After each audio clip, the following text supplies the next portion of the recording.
నమస్తే.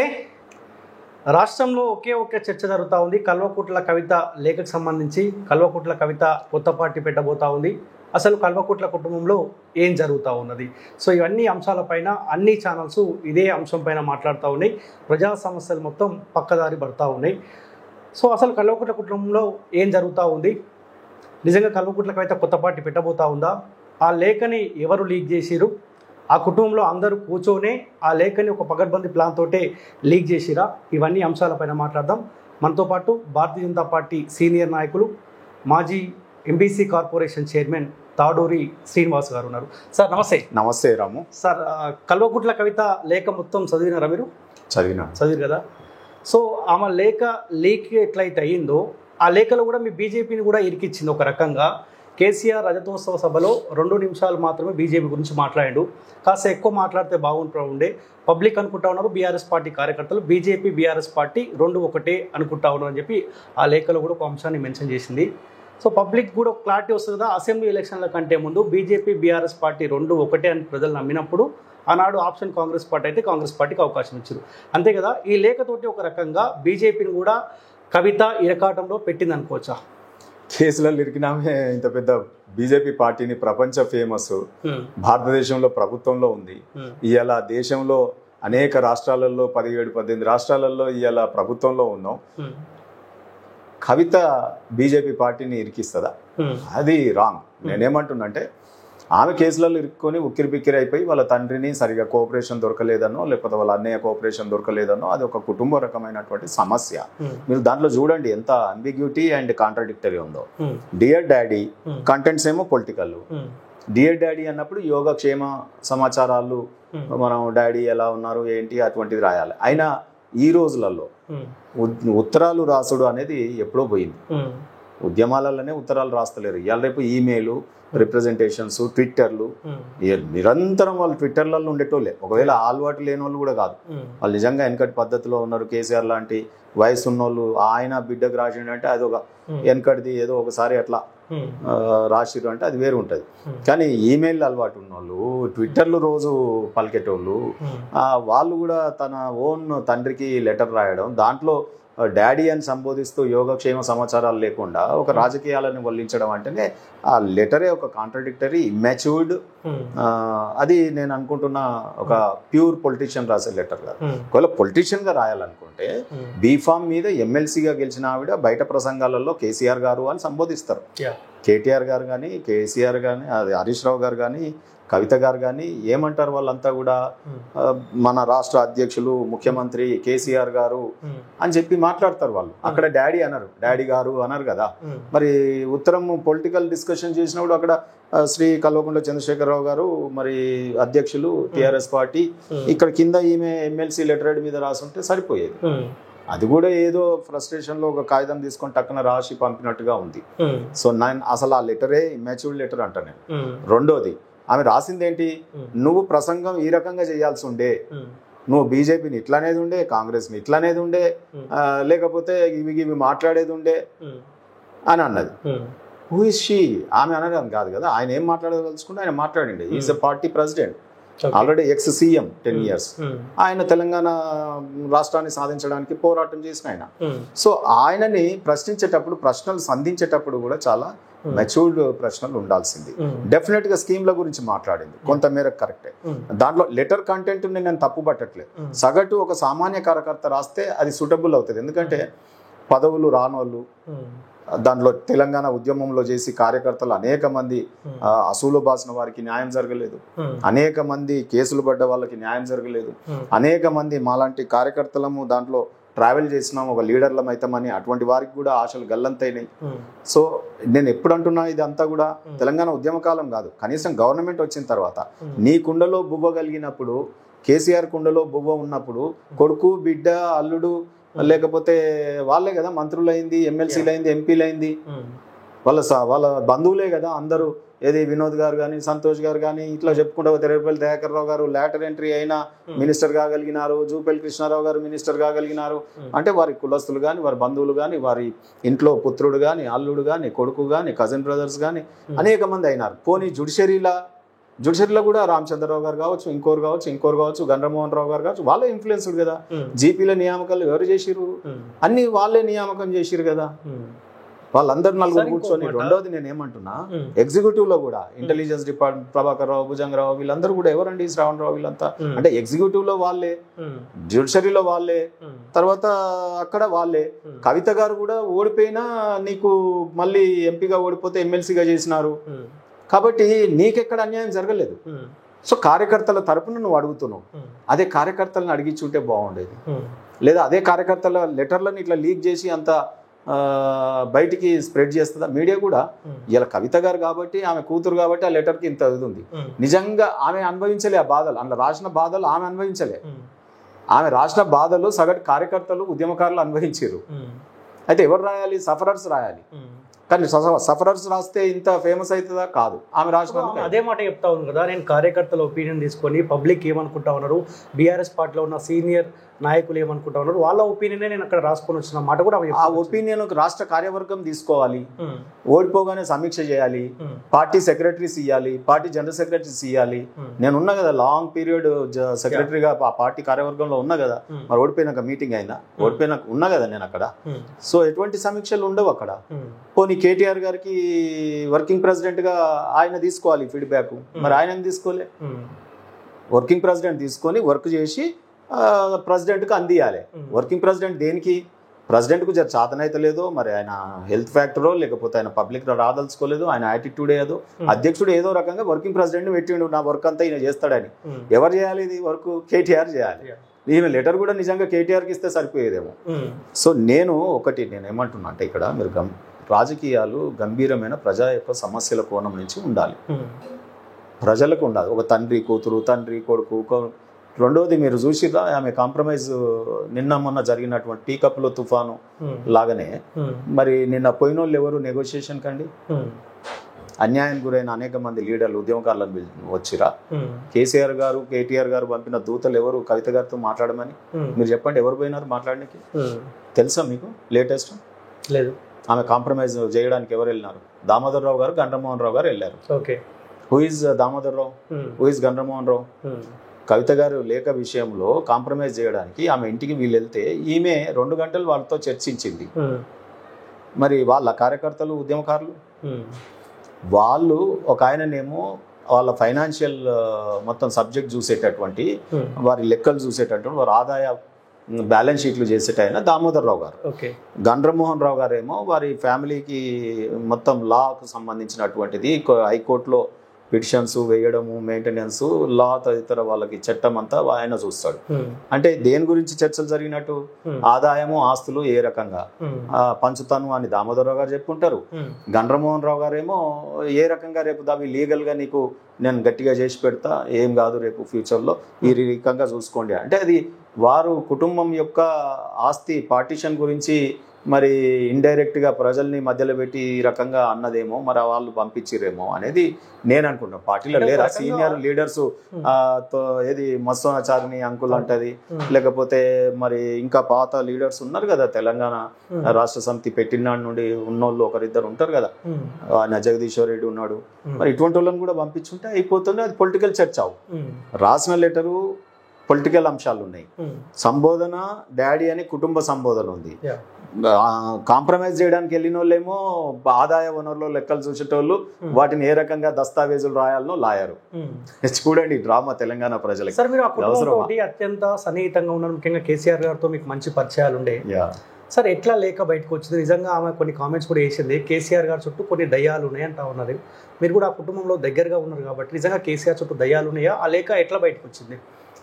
ఒకటి, కేసీఆర్ చుట్టూ దయ్యాలుంటే, ఒక తండ్రి దయ్యాల బారిన పడితే ఆమె చూస్తూ ఊరుకుంటుందా? ప్రాణాలకు తెగించి ఆ దయ్యాలు నిలగొట్టాలి కదా. మరి దయ్యాలు ఉన్నాయని చెప్పి ఊరుకుండేంది? ఆ దయ్యాలు ఎవరో వాళ్ళకు మరి ఏ మంత్రగాన్ని తీసుకోపోతే వాళ్ళు పారిపోతాయో, ఏం చేస్తే ఇదవుతాయో, మళ్ళీ యజ్ఞం చేయాలన్నా, యాగాలు చేయాలన్నా. ఆయన యజ్ఞ యాగాదులు చేసిన కేసీఆర్కే దయ్యాలు పడితే ఇంకా మరి మిగతా వాళ్ళ పరిస్థితి ఏంటి? ఇప్పుడున్న ముఖ్యమంత్రి పరిస్థితి ఏంది? మరి ఆయనకే దయ్యాలు పడుతున్నాయి. ఆయనకు కూడా సీనియర్ ఎమ్మెల్యేలతో సీనియర్ మినిస్టర్లతో ఏదో తంటాలు ఉన్నట్టుగా బయట గాసిప్స్ వస్తూ ఉన్నాయి. ఈ రకంగా ముఖ్యమంత్రులుగా చేసినటువంటి వాళ్ళకి దయ్యాలు పడితే రేపు రాష్ట్రాన్ని ఎట్లా పరిపాలించారు? అంతకుముందు జరిగిన మంత్రిమండలి సమావేశాలన్నీ గోస్ట్ మీటింగ్సా? అంటే దయ్యాలతో కేబినెట్ సమావేశాలు నిర్వహించిండా కేసీఆర్ గారు గతంలో? మీరు ఆలోచన చేయండి. రెండోది, దయ్యాలు ఉన్నప్పుడు ఒక కూతురిగా డాడీ అని సంబంధించిన దయ్యాలు ఉన్నాయని మాట్లాడుతున్నావు కదా, ఇమీడియట్ ఇంట్లోకి వెళ్ళి మరి మదర్ ఎట్లుంది, వీళ్ళు ఎట్లున్నారు, ఏం దయ్యాలు, ఆ దయ్యాలను కొట్టేలాగుంటే ఇంత శక్తి నీ దగ్గర లేనట్టే కదా. రాసి ఊరుకుంటే నువ్వు కూతురు ఎట్లయితావు? లేదా ఒక రాజకీయ ఆ పార్టీలో ఉన్న కార్యకర్తవైనా సైనికురాలిలాగా ఉండాలి కదా. మేమందరం కూడా కేసీఆర్ నప్పుడు కాలుకి నొప్పి తగలకుండా ఆయన ధర్నాలు చేసినా ఇవి చేసినా చుట్టూ పోలీసు వాళ్ళు వచ్చినా అడ్డం పడి ఆయనకి ఏం మాత్రం ఏం కాకుండా ఆమరణ దీక్ష తీసుకుపోయేటప్పుడైనా ఎప్పుడైనా అందరం మేమే కదా ఉద్యమకారులము. అందరూ కూడా ఆయనకు అడ్డంగా నిలిచినారు. మరి బయట వేరే ఎవరో వాళ్ళు కొడుకులు, బయట ప్రజలే ఆయనకు కొడుకుల్లాగా బిడ్డల్లాగా ఆయన వ్యవహరించినప్పుడు నువ్వు సొంత బిడ్డవి, మరి ఇవాళ దయ్యాలు పడితే నువ్వు వాళ్ళ పేర్లు చెప్పనీకి ఏం దయ్యం పట్టిందో పేర్లు చెప్పాలి కదా. సార్ వీళ్ళిద్దరి మధ్యలో గ్యాప్ నిజంగానే పెరిగిందా? అంటే సార్ కూతురు లేఖ రాసుకోవాల్సిన పరిస్థితి ఎందుకు వచ్చిందంటే ఏం చెప్తారు? ఇవేముండయండి, ఒక 3 కోణాలు ఉంటాయి. ఒకవేళ నేను అనుకుంటున్నాను, నిన్న డెవలప్మెంట్ దామోదర్ రావు గారు గండ్ర మోహన్ రావు గారు లాయర్ ఇద్దరు పోయినారు. ఆయన కేటీఆర్ కు క్లోజ్ ఉంటాడు లాయర్. దామోదర్ రావు ఏమో ఫ్యామిలీ మొత్తం వాళ్ళ నేను చెప్పిన బ్యాలెన్స్ షీట్ లెక్కలు చూసేటటువంటిది వారు. ఆయనకు ఎంపీ సీట్ కూడా ఇచ్చారు.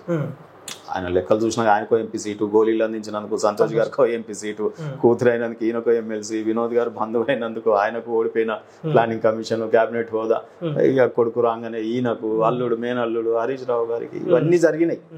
మొత్తం తెలంగాణ తెచ్చిందే అసలు మొత్తం వాళ్ళ కుటుంబము వాళ్ళ బంధువుల గురించి తెచ్చినట్టు. మాలాంటి ఎంబీసీలకో సంచార జాతులకో ఓబీసీలకో దళితులకో ఇది కాదు తెచ్చింది, యువకులకో విద్యార్థులకో కాదు తెలంగాణ వచ్చింది. సో ఆర్థికంగా కూడా ఏదో పల్లరాజేశ్వర రెడ్డికి పల్లె పట్టిన లాగా యూనివర్సిటీలు ఇవ్వడం, మల్లారెడ్డి గారికి ఆయనకు ఒక యూనివర్సిటీ మెడికల్ కాలేజీలు ఇవన్నీ ఇవ్వడం. సో ఈ రకంగా దీని గురించి తెలంగాణ తెచ్చుకున్నట్టు అయిపోయింది. లాస్ట్కి వస్తే తెలంగాణ ఎందుకు వచ్చిందిరా అంటే ఈ ఉస్మానియా యూనివర్సిటీ, కాకతీయ యూనివర్సిటీల ఇటువంటి యూనివర్సిటీలు డబ్బులు పెట్టి వాటిని ఇంకా డెవలప్ చేయడము, గ్రాంట్స్ ఇవ్వడం కాదు. ఈ ప్రైవేట్ యూనివర్సిటీలు పెట్టి ప్రజల దగ్గర 5 లక్షలు 2 లక్షలు గుంజుకోనికి తెలంగాణ తెచ్చినట్టుంది. పోలీసు వాళ్ళు ఏమో కొట్టిన వాళ్ళనే ప్రమోషన్లు ఇచ్చి వాళ్ళని పెద్ద పెద్ద పోస్టులలో పెట్టేసి తెలంగాణ ఉద్యమకారులు మళ్ళీ పని పడితే పోలీస్ స్టేషన్ల చుట్టూ అటువంటి వాళ్ళ దగ్గరికి పోవడము. మళ్ళీ ఎమ్మెల్యేలేమో బయట పార్టీలలో అప్పుడు ఆ రోజు ఉద్యమ కాలంలో మా ఈపుల మీద లాఠీలు విరగొట్టిన వాళ్ళకి అటువంటి మంత్రులు, ఆ రోజు మంత్రులుగా ఉన్న వాళ్ళని ఆ రోజు ఎమ్మెల్యేలను తెచ్చిపెట్టుకున్నాడు. ఇటు బంధుప్రీతితో ఇట్లా ఉన్నాడు. ఇది ఈ రోజు చేస్తున్నది ఏంటంటే మళ్ళీ ఒకసారి 10 ఏళ్లలో చరిష్మా తగ్గింది కేసీఆర్ గారికి. ఆమె కూతురు మాటల్లోనే చెప్పాలంటే మాటల్లో పసలేదు ప్రసంగంలో అని చెప్పింది. రెండవది ఆమె మాట్లాడిన అంశాలు, నువ్వు రైతు బంధు బేకార్ అన్నది. మరి పర్ క్యాపిటల్ ఇన్కమ్ పెరిగిందా? ఏడా తెలంగాణ నెంబర్ 1 అన్నో, గీడనే వికారాబాద్ నుంచి పక్క కొడంగల్కి ఎంతో తేడా ఉంది అని అన్నది. సామాజిక తెలంగాణ రాలేదు, భౌగోళిక తెలంగాణ వచ్చిందని అన్నది. కార్మికులకు ఏమొరగా పెట్టింది అన్నది. అనేక అంశాలు ఆమె మాట్లాడింది. నిన్న సింగరేణి కార్మికులతో మాట్లాడిన సింగరేణి కార్మికులకు కూడా ఏం చేయలేదు అన్నట్టు ఒప్పుకున్నట్టే. అంటే వారి సొంత కూతురు ఆ పార్టీ బీఫామ్ మీద గెలిచిన ఎమ్మెల్సీయే అది అడ్మిట్ చేస్తున్నప్పుడు ఇక బయట మేము వేరే పార్టీలో ఉండి ఇంకా అనాల్సిన అవసరమే లేదు. ఇప్పుడు ఆస్తి పంచాయతీ సార్, లేకపోతే పార్టీ పగ్గాలు ఏమో చేతిలో పెట్టాలన్న పంచాయతీ? ఆడ 2-3 కోణాలు ఉన్నాయి. ఆస్తి పంచాది డెఫినెట్ గా నిన్న వీళ్ళిద్దరు పోవడం వల్ల అది ఆస్తి పంచాదే అని నేనైతే నమ్ముతున్నా. ఎందుకంటే నాకు తెలిసిన కాడికి దామోదర్ రావు గారు వారి ఆస్తుల లెక్కలే చూస్తారు కాబట్టి అది ఆస్తి పంచాదే. ఆ ఆస్తుల్ని పరిరక్షించుకోవడానికి చట్టపరమైనటువంటి ఏ రకమైనటువంటి పరిరక్షణలు చేయాలనో గండ్రమోహన్ రావు గారు లాయర్ గా పోయినట్టుగా నాకు అనిపించింది. సో రెండోది ఏంటంటే వీరేమో కేటీఆర్ గారికి అతి సన్నిహితంగా ఉంటారు, వారి కుటుంబానికి అతి సన్నిహితంగా ఉంటారు. ఇక ఆస్తుల పంచాదిని ఆమె ఆ రకంగా సెటిల్ చేసుకున్నది కాబట్టి మళ్ళీ ఎంబడే కేటీఆర్ మీద రేవంత్ రెడ్డి గారి మీద ఆమె విమర్శలు, బీజేపీ మీద విమర్శలు చేసింది. మమ్మల్ని కావాలని కేసులు పెడుతున్నారు, మమ్మల్ని కావాలని జైల్లోకి పంపుతున్నారు. కావాలని పంపరు కదా, కనీసం అక్కడ ప్రైమా ఫేసి ఉంటేనే ఎఫ్ఐఆర్లు అవుతాయి కదా. ఆ మాత్రం చట్టాలు తెలియదా? వాళ్ళకి లాయర్లు లేరా? ఢిల్లీలో అతిపెద్ద పైసలు ఇచ్చి లాయర్లను పెట్టుకునేటటువంటి వాళ్ళకి తెలియదా? మొదటి నుండి 2-3 రాజకీయంగా చర్చించాలనుకుంటే మాత్రం దీని వెనుక కాంగ్రెస్ ఉందన్నట్టుగా మాకు భావనలు ఏంటంటే వారి స్టేట్మెంట్స్ ద్వారా తెలుస్తా ఉంది. దీన్ని రాజకీయానికి ఉపయోగించుకుంటున్నారు బీఆర్ఎస్ అండ్ కాంగ్రెస్. ఒకటి. రెండోది సందుల సడేమియాలుగా ఆమె ఆస్తుల లెక్కలు కూడా తెలుసుకుంటుంది. సో 2 మల్టిపుల్ గా ఉంది. ఇది ద్విగుణాత్మకంగా ఉంది. ద్విగుణం అంటే 2 రకాలుగా ఉంది, 2 క్యారెక్టర్లుగా. పాలిటిక్స్కి వచ్చేసరికి మీరు అనొచ్చు కాంగ్రెస్ పార్టీ ఎట్లా చేస్తుంది, ఇది కొత్త ఏం కాదు. కేసీఆర్ గారు వారి మైండ్ ఇంకా కాంగ్రెస్ భావజాలం. అంటే ఆయన సిద్ధాంతం ఏంది, ఆయన యంగ్ ఏజ్లో ఉన్నప్పుడు కాంగ్రెస్ పార్టీ నుండి వచ్చినాడు కదా, మరి యంగ్ ఏజ్లో పర్కులేట్ అయినటువంటి సిద్ధాంతం కాంగ్రెస్దే కదా భావజాలం అంతా. శరీరం ఇవాళ తెలంగాణ ఉద్యమము ఇక్కడ ఉన్నటువంటి ప్రజల కోరిక మేరకు ఆయన వాడిండు, కానీ ఆయన మనస్సు మాత్రం మారలేదు కదా, కాంగ్రెస్దే కదా. దానికి నిరూపణ అంటాం. సరే, కాంగ్రెస్లో గతంలో ఆయన ఏ రకమైనటువంటి ఉద్భవించినాడు, ఆ తర్వాత పార్టీ పెట్టిన తర్వాత మొదటి ఇది పొత్తు టిఆర్ఎస్ పార్టీ 2004లో ఎవరితో పెట్టుకున్నాడు, కాంగ్రెస్ తోనే పెట్టుకున్నాడు. అప్పటి చెత్తగిలా పడిపోయింది కదా, కాంగ్రెస్ ఈడ లేదు ఈడ. సో ఆ రకంగా దాంతో పొత్తు పెట్టుకొని మళ్ళా తర్వాత దాన్ని పక్కకు దన్నేసి మళ్ళీ తెలంగాణలో యూపీఏలో మళ్ళా పొత్తు పెట్టుకొని మళ్ళీ యూపీఏ ప్రభుత్వంలో కూడా మంత్రి అయిపోయి సోనియా గాంధీ దేవత అని, తర్వాత నేను నాకు తెలంగాణ ఇస్తే నేను నా పార్టీ మూవ్ చేస్తా, నీ పార్టీలకే వస్తా అని కాలు మొక్కి ఫ్యామిలీ ఫోటో దిగి సిరీస్ చూడండి. ఆ తర్వాత పార్లమెంటులో మీరు వ్యవసాయ చట్టాలు తెచ్చినప్పుడు మాకు వ్యతిరేకంగా, అదే రకంగా మనకు దీని ప్రెసిడెంట్ ఎన్నిక, ఆ తర్వాత యశ్వంత్ సింహ గారు నిలబడ్డప్పుడు, ఆ తర్వాత మార్గరెట్ అల్వా వైస్ ప్రెసిడెంట్ ఎన్నికలలో, ఆ తర్వాత మీరు తీసుకుంటే బెటర్ ఎగ్జాంపుల్ అనేక అంశాలలో పార్లమెంటు బిల్లులతో పాటు ఈ ప్రెసిడెంట్ ఎన్నికలతో పాటు ఈ రకమైనటువంటి అంశాలలో కాంగ్రెస్ పార్టీ ట్రావెల్ అయింది. ఎక్కడ కూడా బీజేపీతో ఒక్కసారి కూడా మాతో అంట కాగలేదు. మమ్మల్ని మెచ్చుకోలేదు. సుష్మా స్వరాజ్ గారు సపోర్ట్ చేస్తే తెలంగాణ వచ్చింది. అయినా ఆయన సోనియా గాంధీ ఇచ్చింది, సోనియానే తెలంగాణ తల్లి అన్నట్టుగా మాట్లాడి, సో ఇచ్చినామే ఆమె నేను కొట్లాడి తెచ్చిన అన్నట్టు ఇద్దరు చెప్పుకొని పోయినారు.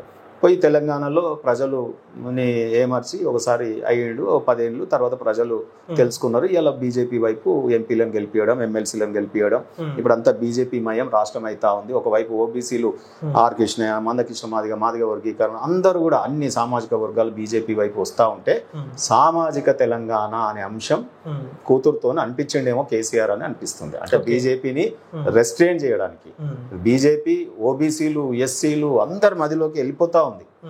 సో ఇంకో మీకు చెప్తాను, వారు ఎన్నడూ కూడా ఎంఐఎంతో అంటగాగినారు, కాంగ్రెస్ అంటగాగినారు తప్ప బీజేపీ వైపు ఎన్నడూ మాట్లాడలేదు. ఇంకా ఓవైసీ నా సంకలు ఉండని మా మీద ఇష్టం ఉన్నట్టు గుర్రాగిరు.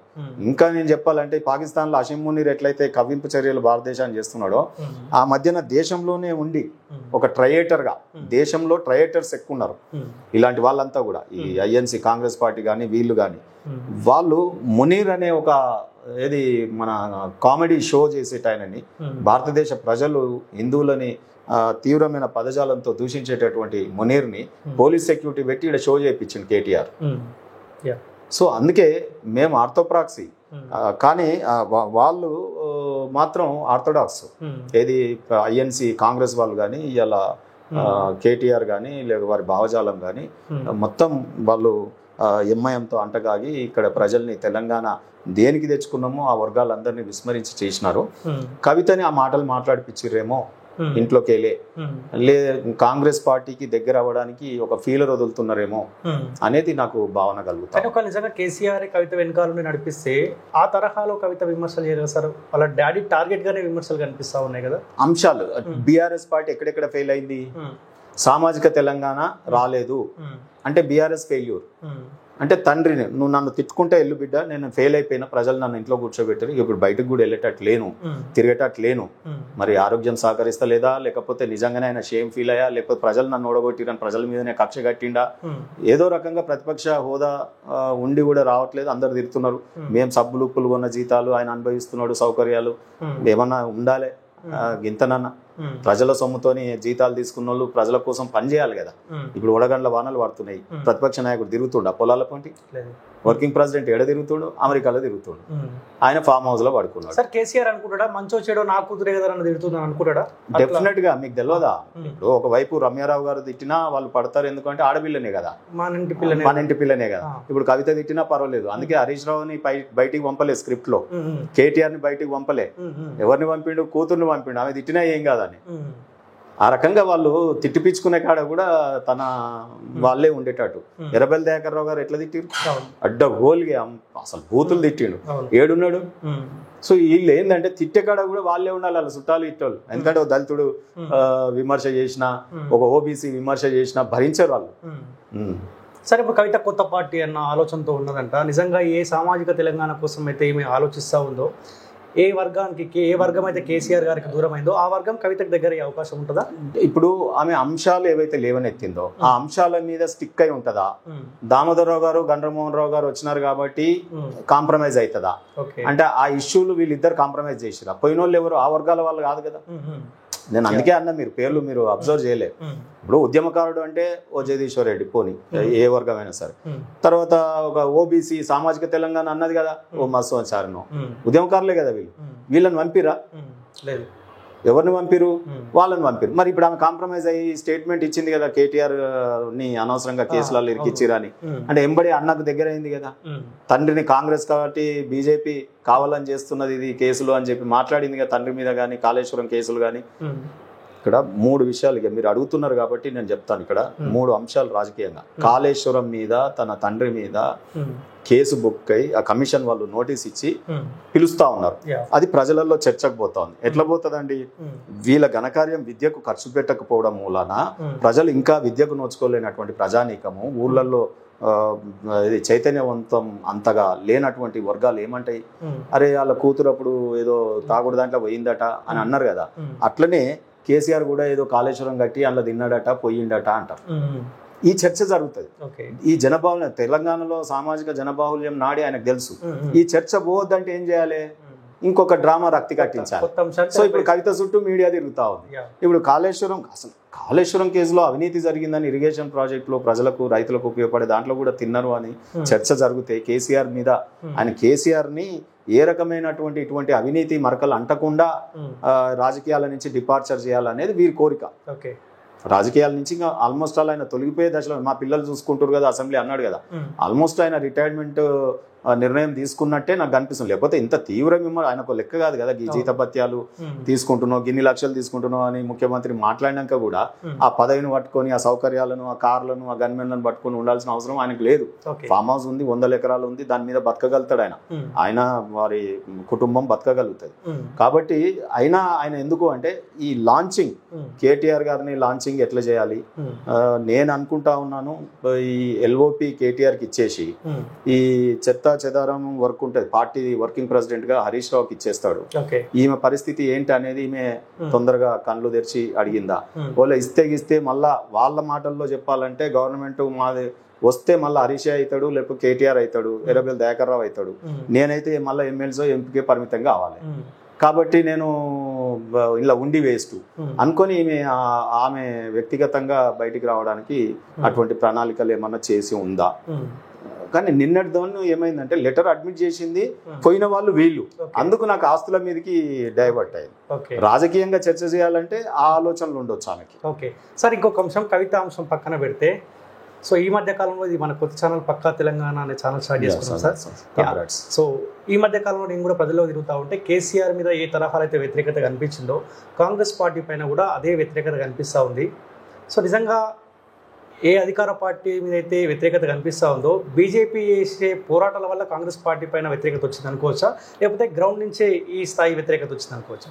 లేదు, తప్పకుండా. ఇప్పుడు మేము బీజేపీ పార్టీగా మేము ప్రజల దగ్గరికి పోయి చైతన్యపరుస్తా ఉన్నాం. కాంగ్రెస్ విధానాలు మొదటి నుంచి నెహ్రూ కాలం నుంచి not only this, Revanth Reddy నిన్న మొన్న ఇది నెహ్రూది ఇందిరాగాంధీ తప్పిదాలు ఈ దేశాన్ని ఎట్లా పట్టి కుదిస్తా ఉన్నాయి. 370 ఆర్టికల్ కాశ్మీర్ది కావచ్చు, ఈరోజు పాకిస్తాన్ చైనా చేస్తున్నటువంటి ఎకనామికల్ క్యారిడార్ అని పేరుతో శ్రీలంక, ఇండోనేషియా, మన గ్వాదర్ పోర్టు, పాకిస్తాన్ది, ఇవన్నీ కూడా వాడు చైనా మొత్తం మన చుట్టూ ఒక చక్రబంధం చేస్తున్నారు. ఇవన్నీ కారణాలు నెహ్రూ తప్పిదాలే అనేది మేము ప్రజల దగ్గర తీసుకుపోతా ఉన్నాం. సో మొత్తం వాళ్ళ కుటుంబం అంతా కూడా దేశాన్ని సర్వనాశనం చేసింది అనేది ప్రజల దగ్గర తీసుకుపోయినాం. అందుకే ఎంపీలలో మాకు 8 సీట్లు వచ్చినాయి. అంటే దేశభక్తి ఇముడుతా ఉంది ప్రజలలో ఇప్పుడు. సో వాళ్ళు ఆ దేశం ఏ రకంగా ఉండాలి, బీజేపీ అయితేనే మోడీ అయితేనే ఒక రక్షణ కవచం ఈ దేశానికి అని చెప్పి భావించి మనం యుద్ధంలో చూసినాం కదా, మన S-400 ఎట్లా ఇది చేసిన ఎట్లా డోమ్ ఆ కవచం, అట్లా ఇప్పుడు భారతదేశానికి పొలిటికల్ కవచం మోడీ గారు. సో ఆ రకంగా ప్రజలు భావిస్తున్నారు కాబట్టి మాకు 8, బీఆర్ఎస్ కు 0 ఇచ్చినారు. ఇంత ప్రభుత్వం ఉండి కూడా వాళ్ళకి 8 ఇచ్చారు. రెండోది ఏంటి, 8 అంటే దాదాపు 70-80 ఎమ్మెల్యే సీట్లు. రెండోది ఏంటంటే ఎమ్మెల్సీ ఎన్నికలలో కూడా కాంగ్రెస్ ఓడగొట్టిరు, బీఆర్ఎస్ అయితే పోటీకే రాలేమా. కాబట్టి అక్కడ మేధావులు, గ్రాడ్యుయేట్స్, టీచర్స్ ఎన్నుకున్న దాంట్లో మేమే వచ్చినాం. సో అదే రకంగా ప్రజలలో ఏ ఎన్నిక జరిగినా ఇలా బీజేపీ వైపు చూస్తున్నారు అనే దానికి ఇవన్నీ కూడా నిదర్శనాలు. 37% ఓటింగ్ వచ్చింది మాకు. కాబట్టి కాంగ్రెస్ పని అయిపోయింది. వాళ్ళు ప్రజలకు కూడా ప్రామిస్లు, ఉట్టి హామీలు ఇవ్వడం, మోసం చేయడం, ఇది పార్టీయే ఒక పెద్ద మోసకారుల పార్టీ అనేది వాళ్ళు ప్రజలు నిర్ణయించుకున్నారు, తెలంగాణ ప్రజలు. వీళ్ళ కుటుంబం మీద విరక్తితో ఎక్కడ కూడా ఏ రాజ్యంలోనైనా ఒక కుటుంబం, రాజ కుటుంబం మీద విరక్తి వచ్చినాక ప్రజలు మళ్ళా వాళ్ళని గెలిపించినటువంటి దాఖలాలు లేవు. ఇంకా అయిపోయింది, కేసీఆర్ ఎరా అయిపోయింది, అది గాన్. కాబట్టి ఇప్పుడు ఉందంతా బీజేపీ ఎరా. సార్, అధ్యక్ష మార్పు ఎప్పుడు ఉండబోతా ఉంది? గత కొన్ని నెలలుగా చర్చ జరుగుతూ ఉంది, అధ్యక్ష మార్పు ఉండబోతా ఉంది, వారం రోజుల్లో కొత్త వాళ్ళని పెట్టబోతా ఉన్నాం. ఎందుకు మీ పార్టీ ఇంకా డైలమాలో ఉందా? ఎవరిని పెడితే బాగుంటుంది, లేకపోతే కొత్త వారిని తీసుకొని వస్తే ఉన్న వాళ్ళకి ఇబ్బంది అవుతుంది, ఈ ఆలోచనలో ఏమైనా మీ పార్టీ ఉందా? ఇప్పుడు మూడ్ ఆఫ్ ది నేషన్ ఎక్కడుందండి? ఎక్కడుంది మీరు చెప్పండి. మూడ్ ఆఫ్ ది నేషన్ అంతా మన భారతదేశం ప్రజలంతా ఏ మూడ్ లో ఉన్నారు? యుద్ధం పైన, పాకిస్తాన్ పైన. ఇప్పుడు ఈ చిన్న రాజకీయ ఇక్కడ ప్రెసిడెంట్ రేపు పెడితేంది, ఇయ్యాల పెడితేంది పార్టీకి. మాకు ఆల్రెడీ ఎన్నికలను ఎదుర్కొంటూనే ఉన్నాం కదా. మీరు ఎంపీ ఎలక్షన్స్ కంటే ముందు ఇదే మాట అన్నారు, మరి ఎన్నికలలో 8 గెలిచినాం. ఎమ్మెల్సీ ఎన్నికలలో ఇదే మాట అన్నారు, మరి కిషన్ రెడ్డి గారి ఆధ్వర్యంలో గెలుస్తూనే ఉన్నాం కదా. ఇప్పుడు 3 తీర్లు టీం వర్క్ చూడండి. మీరు పేరుకు అది పార్టీకి ఏదన్నా అట్లా ఉండాలేమో కానీ ఈ దేశాన్ని, ప్రభుత్వాన్ని, కాన్స్టిట్యూషన్ ఎట్లా నడుపుతుందో బీజేపీని ఇక్కడ ఒక సిద్ధాంతం నడుపుతుంది తప్ప వ్యక్తులు కాదు. అది ఆటోమేటిక్ నడుస్తుంది వ్యవస్థ. ఎవరు ప్రెసిడెంట్ ఉన్నా నడుస్తూనే ఉంటుంది. ఇప్పుడు కరెక్ట్ టీం ఉంది. కేంద్రంలో క్యాబినెట్ లో 2 మంత్రులు ఉన్నారు. ఏది కిషన్ రెడ్డి గారు సీనియర్ మినిస్టర్ గా ఉన్నారు, క్యాబినెట్ గా ఉన్నారు. స్టేట్ మినిస్టర్ గా బండి సంజయ్ గారు. అంటే సెంట్రల్ లో ప్రభుత్వంతో రాష్ట్ర ప్రభుత్వానికి, రాష్ట్రానికి ఏమైనా కావాలంటే వాళ్ళు చేస్తా ఉన్నారు. ప్రెసిడెంట్ గా అపారమైన అనుభవము, చిన్న కార్యకర్త నుండి ఒక చిన్న అంటే అడలసెన్స్ ఏజ్ నుంచే నేను అనుకుంటా 10th ఇంటర్లోనే కిషన్ రెడ్డి గారు పార్టీ భావజాలంతో, ఆ సిద్ధాంతంతో ట్రావెల్ అయిపోయి ఈ రోజు ప్రెసిడెంట్ గా చక్కటి అనుభవం. ఏడ కూర్చున్న ఫింగర్ టిప్ మీద ఇయ్యాల రిలయన్స్ అంబానీ ఎవరో నడుపుతున్నారంటే, ఎవరైనా ఈ చైన్ లింక్ ఇవన్నీ నడుస్తూ ఉంటాయి కదా, వాళ్ళు ఎక్కడ కూర్చుంటారు? వాళ్ళు ఏమైనా వచ్చి పని చేస్తారు అక్కడ. కిషన్ రెడ్డి గారి భావజాలము, ఫోన్స్ వచ్చినాయి, ఈమెయిల్స్ వచ్చినాయి, ఇన్స్ట్రక్షన్స్ వచ్చినాయి. ఆయన నిరంతరం హైదరాబాద్ లోనే ఉంటున్నాడు, ఎక్కువ గల్లీ తిరుగుతా ఉన్నాడు. సో ప్రెసిడెంట్ వర్క్ అక్కడ జరుగుతూ ఉంది. పార్టీతో లయేషన్ లక్ష్మణ్ గారు ఉన్నారు, ఇది పార్టీ పార్లమెంటరీ సెక్రటరీగా, ఓబీసీ చైర్మన్ గా, ఆయన రాజ్యసభ మెంబర్ గా. వారు పార్టీకి, నడ్డాకు, మాకు వారధిలాగా పనిచేస్తూనే ఉన్నాడు. ఈ ఎక్కడ పని అయిపోయింది? ఎవరికి నొప్పి? ఇది కడుపు నొప్పి నాకు అర్థం కాదు. బయట చర్చ రఘునందన్ రావు అడుగుతా ఉన్నాడు, అరవింద్ అడుగుతా ఉన్నాడు, బండి సంజయ్ అడుగుతా ఉన్నాడు, ఈటల రాజేంద్ర అడుగుతా ఉన్నాడు, రామచంద్రరావు గారు అడుగుతా ఉన్నారు. సో వీళ్ళందరూ అడుగుతా ఉన్నారు. ఎవరికన్నా ఒకరికి ఇచ్చినా కానీ మళ్ళీ ఈ 4 ఇబ్బంది పెట్టే అవకాశం ఉంది. తప్పు. అడుక్క తినే వాళ్ళందరూ కూడా కేసీఆర్ దగ్గర కాళ్ళు పట్టుకునో, ఏళ్ళు పట్టుకునో పదవులకు అక్కడ తిరుగుతారు. లేదా కాంగ్రెస్ గాంధీయో, రేవంత్ రెడ్డి సీఎం అయ్యిండు కదా, ఇప్పుడు వాళ్ళు అక్కడ అడక తినేటి వాళ్ళు ఎవరైనా ఉండొచ్చు, పదవులు కావచ్చు, ఇంకోటి కావచ్చు, పైరవులు కావచ్చు. ఇక్కడ యోధులు ఉంటారు. బీజేపీలో ఉన్నదంతా కూడా భారత యోధులు. So fighters. మా ఎంపీస్ చూసినారు కదా, మీరు చెప్పిన ఈటల గారు, రఘునందన్ గారు, అందరూ కూడా they are fighters. Konda Vishweshwar Reddy parliament లో కానీ, ఇక్కడ కానీ ఫైటర్స్. ఎంపీలందరూ ఫైటర్స్ గా ఉన్నటువంటి వాళ్ళు. ఇటువంటి పదవుల మీద వ్యామోహం ఉండదు, ఇలా అట్లా అడిగే విధానము ఉండదు. మీరు సీఎంలోనే అండి, మధ్యప్రదేశ్ లో ఎంత సీనియర్ శివరాజ్ సింగ్ చౌహాన్, ఆయన కేంద్రంలో క్యాబినెట్ లో తీసుకొని అక్కడ మంత్రి, ఒక ఓబీసీ నాయకుడు యాదవ్ ని ఆయనను పెట్టినారు. ఢిల్లీలో ఒక సామాన్య కార్యకర్త, కార్పొరేటర్, ఆమె సీఎం అయింది, మహిళ. మీరు ఆ రకంగా ఉంటుంది పార్టీ ఇక్కడ. ఈ పార్టీలో ఉన్న వాళ్ళు ఎవరు కూడా ఎక్స్పెక్టేషన్ నేషన్ ఫస్ట్ అంటారు. నేషన్ ఫస్ట్, పార్టీ తర్వాత నడుస్తూనే ఉంటది అది వ్యవస్థ. ఎవరికి వారే ప్రచారం చేసుకుంటారు కదా, నాకే వస్తుంది, నాకే వస్తుంది. ఎవరు చేసిరు? నేను అని ఎవరు చెప్పలేదు కదా. రేపు ఎవరినైనా పిక్ చేస్తుంది. మీరు అనుకోవచ్చు, ఆశ్చర్యపోవచ్చు, వీళ్ళందరూ కాదని కొత్త వాళ్ళని, సీఎంలనే కొత్త వాళ్ళని పెట్టినప్పుడు, ఒక సామాన్య కార్యకర్తలను పెట్టినప్పుడు, రేపు వైనాట్ కొత్త వాళ్ళు, రేపు ఎవరినైనా బిల్డప్ చేస్తారు. పార్టీ ఎవరినైనా పికప్ చేస్తారు. పార్టీ నడుస్తుంది, సిద్ధాంతం నడుస్తుంది. జస్ట్ అక్కడ ఉన్నటువంటి వాళ్ళు ఒక వారధి మాత్రమే, కమ్యూనికేషన్ కి మాత్రమే. కాబట్టి బీజేపీలో అది లేదు. మీరు చెప్పిన వాళ్ళు వాళ్ళేమో అడగట్లేదు, అడిగిన వాళ్ళకే వస్తుంది అనేది కూడా లేదు. రెండోది ఏంటంటే ఆల్రెడీ సిస్టమ్ నడుస్తుంది ఇక్కడ, పార్టీ సిద్ధాంతం నడుస్తుంది. ఎంత టైం పడుతుంది సార్? ఇంకా జరుగుతుందా? ఇంకా జాప్యం జరుగుతూ ఉంటుందా తొందరలో? ఇప్పుడు నేను ఫీల్ అవ్వాలి కార్యకర్తగా, నాకు అవసరం, నాకు ఇప్పుడు పనులు అవుతున్నాయి, పార్టీ మొత్తం ఏ ఎలక్షన్ వచ్చినా గెలుస్తా ఉన్నాం. రాజకీయ పార్టీకి దేనికి కావాలండి? ఇప్పుడు మీ పార్టీ వాళ్ళే కొంతమంది చెప్తా ఉన్నారు, కొత్త అధ్యక్షుడు అయిన తర్వాతనే మరో బలమైన పోరాటం చేస్తాం కాంగ్రెస్ పార్టీ పైన, మీ పార్టీలో కొంతమంది చెప్తా ఉన్నారు. అందుకే మొన్న మేము అన్ని చేస్తా ఉన్నాం పోరాటాలు. ఈ పోరాటాలు ఇప్పుడు జరుగుతున్న పోరాటాలన్నీ ఇప్పుడు అట్లనే జరుగుతున్నాయి, జరుగుతలేవా ఇప్పుడు మా పోరాటాలు? మేము అంబేద్కర్ అభియాన్ చేసినాం. అంటే ఆ రోజుల్లో కాంగ్రెస్ పరిపాలనలో, నెహ్రూ గారి పరిపాలనలో అంబేద్కర్ గారు ఏ రకంగా అవమాన చెందినారు, బీజేపీ గవర్నమెంట్ వచ్చిన తర్వాత వారిని ఏ రకంగా మేము కొనియాడుతా ఉన్నాం, ఏ రకంగా వారికి ఆశయాలను కొనసాగిస్తున్నాం అనేది మేము ఒక ప్రోగ్రామ్ తీసుకున్నాం. ఎన్ని అభియాన్లు అండి, ఇలా 13-19 అభియాన్లు అవుతున్నాయి. వన్ నేషన్ గురించి ఒక చైతన్యం చేస్తా ఉన్నాం కార్యకర్తల్ని. అనేక ఒక వ్యవస్థ కింద కమిటీలన్నీ కూడా, మండల కమిటీలు, జిల్లా కమిటీలు, ఇవన్నీ కూడా చేస్తా ఉన్నాం. సో అన్ని కార్యక్రమాలు జరుగుతున్నాయి, ఎక్కడ కూడా ప్రజా పోరాటాలు నిర్మిస్తా ఉన్నాం ఎక్కడికక్కడ. సో కాబట్టి పార్టీ నిరంతరం ప్రజలలో ఉండే పార్టీ ఏదన్నా ఉంది అంటే అది బీజేపీ. ఇప్పుడు మీకు రేవంత్ రెడ్డి గారు గెలిచిన తర్వాత ఇప్పుడు వడగండ్ల వానలు పడ్డాయి. అప్పుడు బండి సంజయ్ గారు కల్లాల పొంటి తిరుగుతున్నప్పుడు పోటీగా ఈయన ఉరికిండు, ఏది కేటీఆర్ ఉరికిండు, మరి రేవంత్ రెడ్డి ఉరికిండు. మరి ఇవాళ వడగండ్ల వానతో ప్రజలు, రైతులు ఇబ్బంది పడుతున్నారు, వీళ్ళు పోతుర్రా? సో అట్లా బీజేపీ నిరంతరం ప్రజలలో ఉంటుంది అండ్ సాక్రిఫైజింగ్ నేచర్. ఇప్పుడు మా దాంట్లో చారిటీ, ఒకవైపు విశ్వ హిందూ పరిషత్తు చారిటీ చేస్తుంది, ఒకవైపు ఆర్ఎస్ఎస్ చారిటీ చేస్తుంది, ఒకవైపు ఎవరి కార్యక్రమాలు వాళ్ళు చేస్తూ ఉంటారు. పొలిటికల్ సిస్టమ్ కి బీజేపీ చేస్తూ ఉంటుంది. ఇంత నెట్వర్క్ ఉన్నటువంటి పార్టీలు ఈ దేశంలో ఏదన్నా ఉందా చెప్పండి? సో సార్ చివరికి ఒక మాట చెప్పండి, పక్కా తెలంగాణ ఎట్లా ముందుకెళ్తే బాగుంటుంది? మీరు కాసేపు బీజేపీ కాసేపు పక్కకు పెట్టండి. సో ఇప్పుడున్న పరిస్థితుల్లో ఈ పక్కా తెలంగాణ ఏ అంశం పైన పోరాటం చేస్తే బాగుంటుంది మీరు అనుకుంటున్నారు? పక్కా తెలంగాణ రాము, నేనైతే నిన్ను అనుసరిస్తా ఉన్నాను. నేను ఎంపీ ఎలక్షన్స్ లో చూసిన ఈ గ్రామాలలో రాత్రిపూట రైట్ 12 గంటలకు కూడా భువనగిరి పార్లమెంట్ లో మీరు కనిపించారు.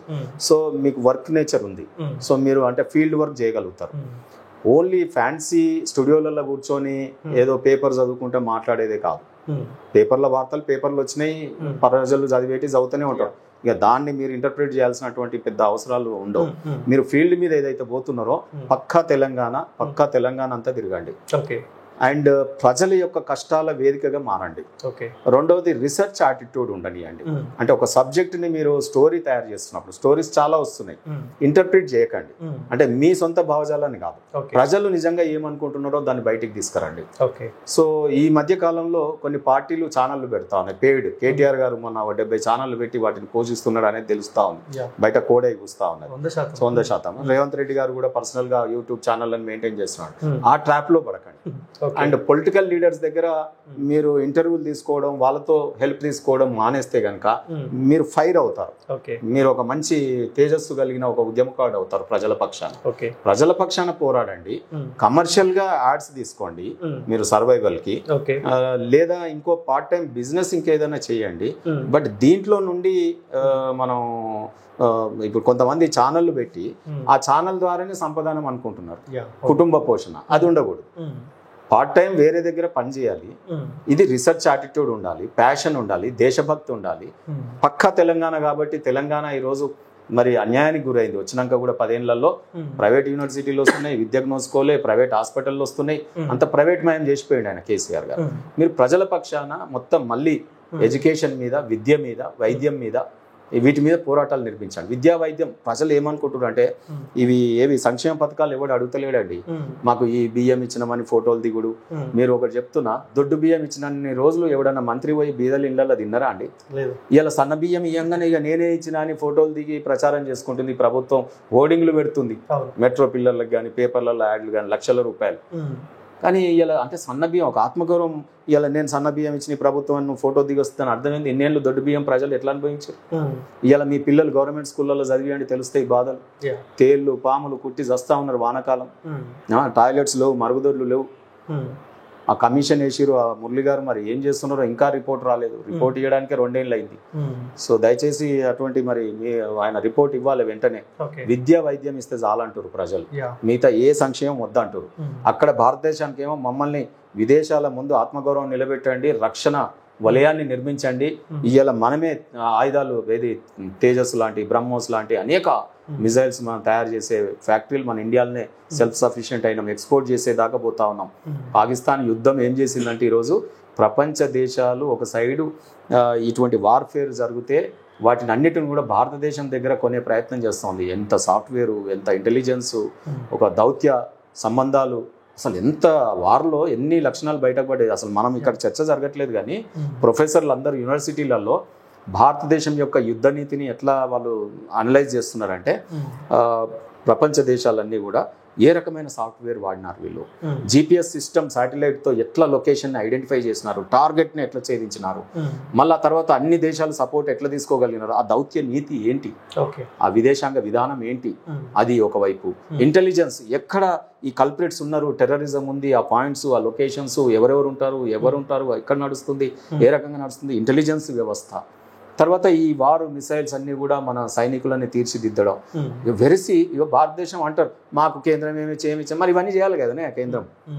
ఇలా రాష్ట్రాలకు నేను ఒకటే అడుగుతున్నా, రాష్ట్రాలకు మాకు ఏమిచ్చాం, ముఖ్యమంత్రులు ఎన్నుకున్నదే మిమ్మల్ని చేయడానికి ప్రజలు, మీకు చేయజాతగాక కేంద్రం ఇస్తలేదు, కేంద్రం చేయాల్సినవి చాలా ఉన్నాయి కదా. నేషనల్ హైవేస్ చేయాలి, రైల్వేస్ చేయాలి, విమానాలు చేయాలి, ఇది మిలిటరీని చేయాలి, గింత పని ఉంది కేంద్రం దగ్గర.